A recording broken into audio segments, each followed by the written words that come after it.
ऐसा प्रालो खबरों सिलसिले जारी खबर शेयर कंदासीं टाउन कमेटी प्राले खां। प्राले में नुआणी कन्वेंशन जे गॾिजाणी थी गुज़री,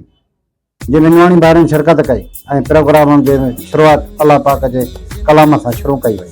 उन मौक़े ते वॾेरो समीउल्लाह नुआणी बिरादरी जी मौजूद शख्सियत हाजी अता मोहम्मद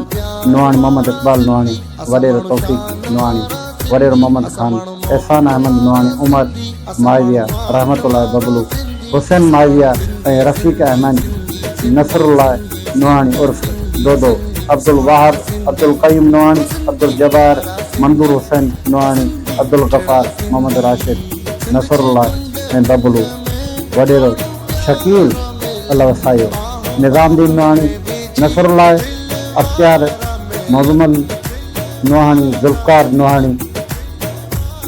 कुर्बान उर्फ पप्पू नुआणी, मोहम्मद